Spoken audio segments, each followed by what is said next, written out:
Hola curso, ¿qué tal? En estos momentos varios de ustedes ya se deben encontrar con un conjunto de evidencias, de ideas respecto a su trabajo de investigación.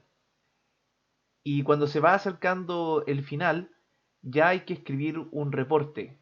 Hay que pensar qué es la historia, cuál es la historia de nuestro trabajo, cómo la contaremos. En definitiva, cuál es la historia a ser contada, y de eso trata la sesión de hoy. La historia a ser contada forma parte del ciclo de formación científica para estudiantes de pregrado y colaborará con el saber de describir las secciones de un informe escrito de investigación, que es un saber cognitivo. Y para escribir la historia hay que tener en consideración el tipo de investigación, el tipo de pregunta que está contenido en nuestro proyecto. Y yo les contaba que hay dos tipos de preguntas. Por una parte, aquellas preguntas que no necesitan hipótesis, esas investigaciones que son descriptivas, donde la esencia es describir, caracterizar alguna cosa. Y el otro tipo de investigación o de pregunta son aquellas que establecen asociaciones con y sin interferencia, o sea, preguntas que requieren hipótesis. En la primera de ellas, en la asociación sin interferencia, la manipulación de una variable no afecta a otra. Por lo tanto, generalmente se escriben como esta cosa está asociada con o esta cosa está relacionada con. En cambio, la asociación con interferencia tiene casos en los cuales una variable interfiere sobre otras. Hay un mecanismo, por ejemplo, cuando se coloca algo, afecta una cosa. Cuando se retira algo, disminuye o aumenta o causa tal o cual efecto. En el fondo aquí hay un mecanismo. Eso hay que tenerlo claro en el momento de redactar la historia, no olvidarlo. Fue así como partió nuestro proyecto de investigación. Y en este momento, tú, como autor, tienes todos los datos para hacer las interpretaciones. Son los autores quienes determinan las conclusiones y van a reportar esas conclusiones en la sección discusión de un reporte científico. Pero es el autor aquí el que tiene el poder, tiene la evidencia en la mano para escribir su reporte, para escribir su historia.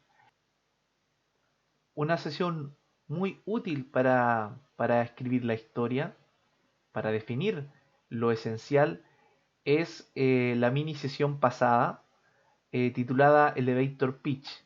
En ella van a encontrar cómo referirse a lo esencial. Entonces, para construir la historia yo recomiendo el siguiente ejercicio. Responder las preguntas que vienen a continuación y exponer esas respuestas de forma oral unas 20 veces. ¿Cuáles son esas preguntas? Primero, ¿cómo comenzó? Responder el problema que motivó la investigación y las razones que justifican el objetivo general propuesto. ¿Hasta dónde llegaste? Muestra las conclusiones principales. Generalmente no más de 3 o 4, una buena conclusión es suficiente. La siguiente, la tercera pregunta, ¿cómo llegaste hasta ahí? Muestra la evidencia, detalles de la metodología, resultados y literatura que te van a permitir defender tus conclusiones. La pregunta 4 es ¿cómo cambia eso la ciencia? Indica el progreso que tu investigación ha traído al panorama científico, es decir, que cambia desde que tú reportes tu trabajo, cómo era el estado antes de que no se reportaba y cómo es ahora que se reporta. Y la número 5 es ¿por qué le interesaría al mundo conocer tu investigación? La pregunta respondida aquí debe ser necesaria e interesante, contribuyendo en gran medida a la evolución del conocimiento del área. Entonces, cuando tengas cada una de estas respuestas, expónelas oralmente unas 20 veces y vas a incorporar cuál es la historia que quieres contar. Aquí les muestro más o menos de forma gráfica esas 5 preguntas que les acabo de contar. Entonces ustedes podrían organizar una pizarra, una hoja y ir anotando diferentes respuestas para esas preguntas y llevar todas esas respuestas a papelitos, a notas y ubicarlas dentro de cada conjunto de respuestas. Una vez que puedas organizar todo este esquema, de seguro te vas a permitir poder contar una historia que represente lo que verdaderamente hiciste.